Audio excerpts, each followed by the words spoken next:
Well, good morning, everyone, and happy Groundhog Day to you.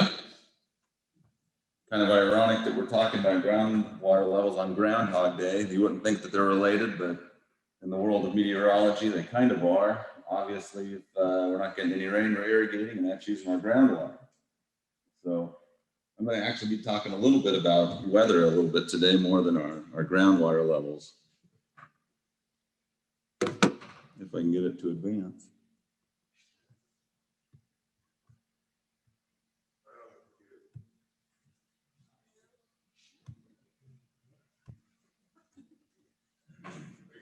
There we are. Okay.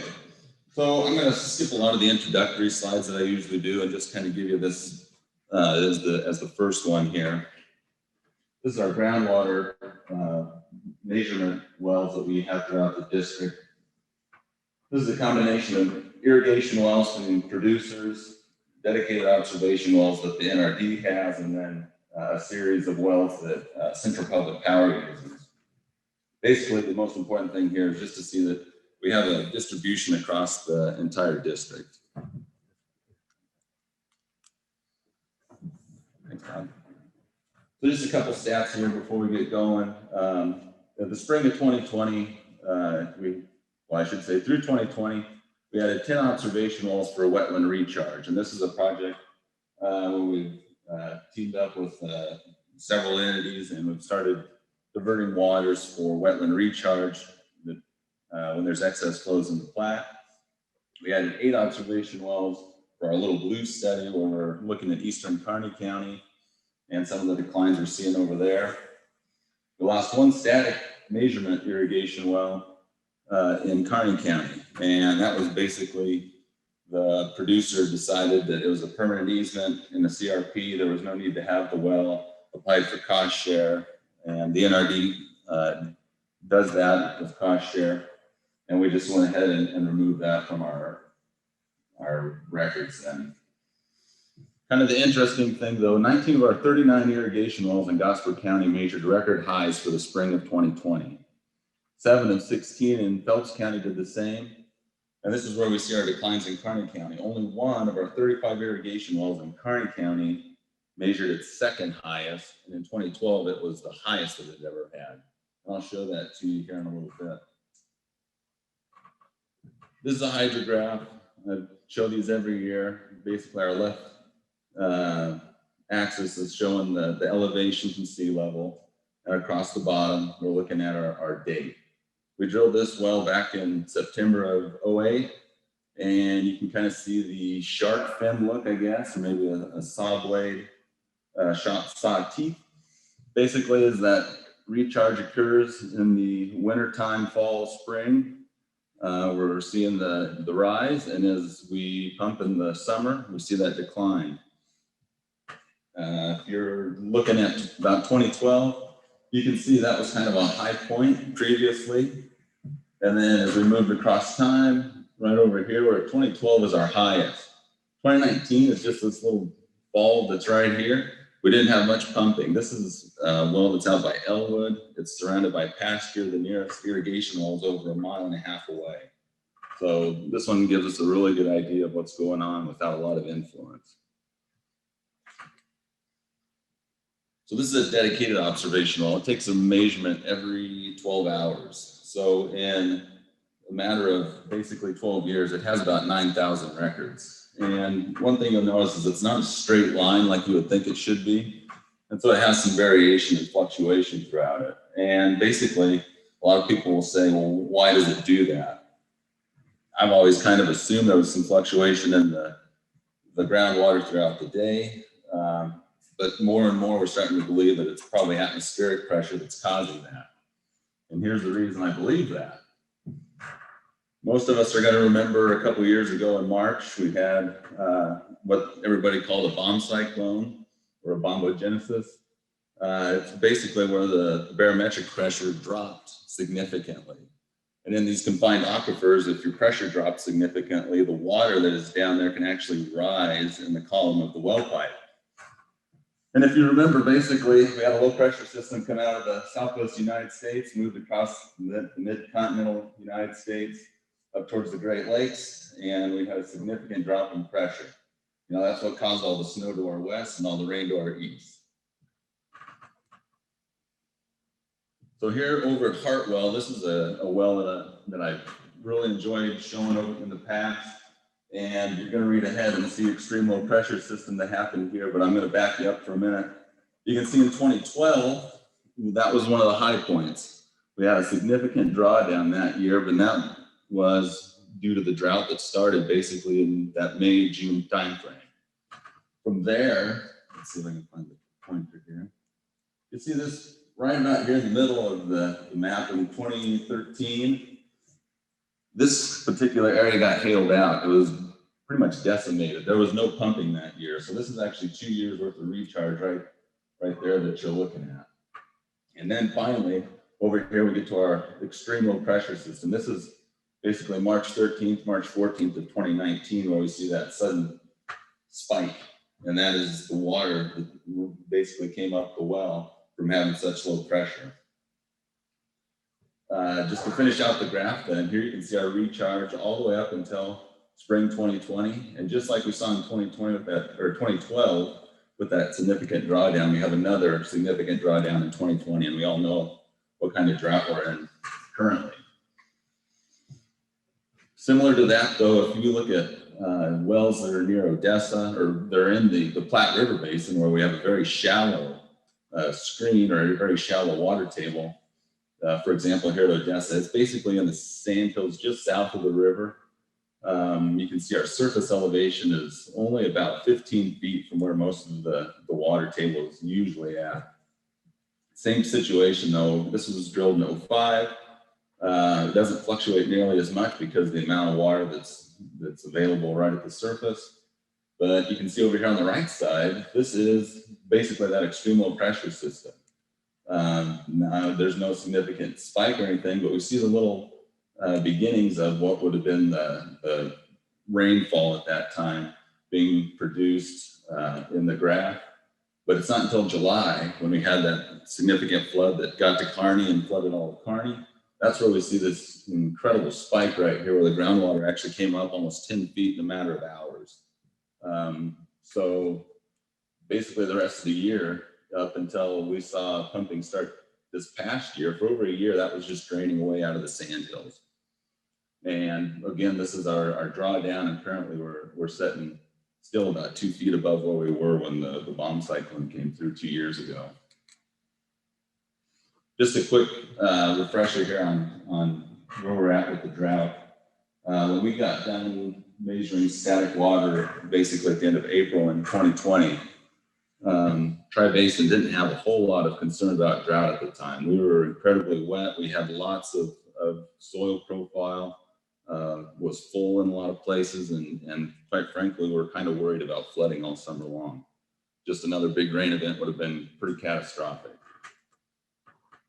Within about 4 months, here's where we sat. In the beginning of September, basically all of the eastern part of the district, Kearney County, all the way over to Hastings and back to Kearney, was basically in a severe drought. And I'll show you a graph here in a little bit to prove that point.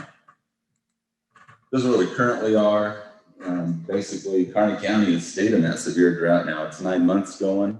The extreme drought's moved into the western part of the district, and we're kind of waiting to hope that some of the snow that we're seeing now is going to help us out with our soil profiles. A couple of irrigation wells here to show you real quick, just to kind of drill the point home. This is a well, an irrigation well near Eustis, and this is one of our Gosford County wells that had its highest reading in 2012. You can see that's over 2 foot above where it was a couple years ago. Excuse me, that's 4 feet actually. That's our fall reading is actually higher than our spring reading was just 2 years ago.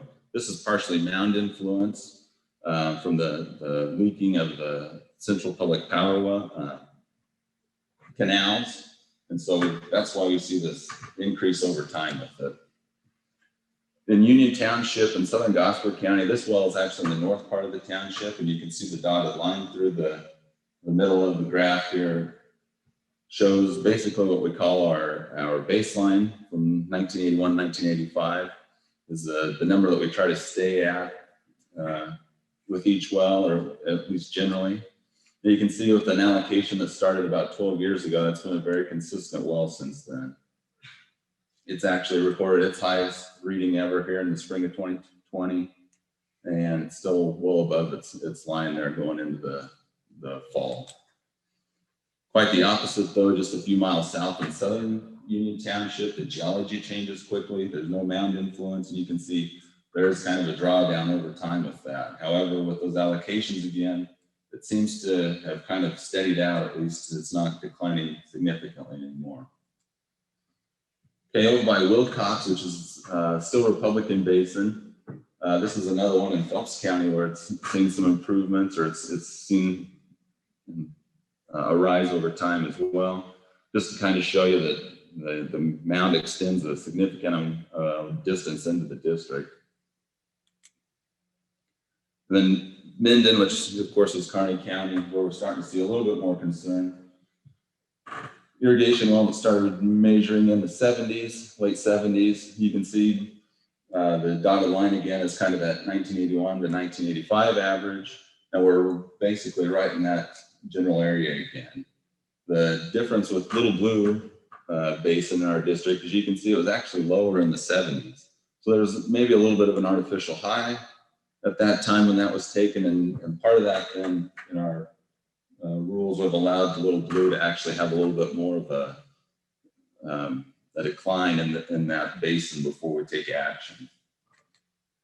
And here on this well by Hartwell, this is an irrigation well. You can see that trigger line that's kind of this orange brown color, and that's the one that we try to work to get away from. You can see that's where we've been here for the last few years. This is an interesting well because it was drilled in the 1940s. It had a time where it was measured very frequently before the NRDs existed. Don't have any records of it then for about 20 years, and then the NRDs started measuring it, or the conservation districts were measuring it again in the late 60s. So just kind of an interesting well. The little jet that falls down there, that's where the well was actually replaced, and we've just kind of continued to read it just because of the history that it has.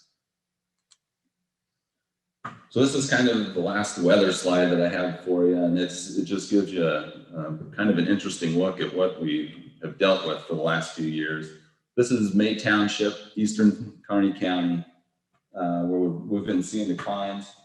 And then this is the Minden weather station, basically, the rainfall at that weather station. So the bar chart is showing the rainfall through the summertime, the growing season essentially, and then the graphed wells on there are basically showing what I just showed you with the hydrographs, and they're just mapped together all as one. You can see they kind of fluctuate the same over time.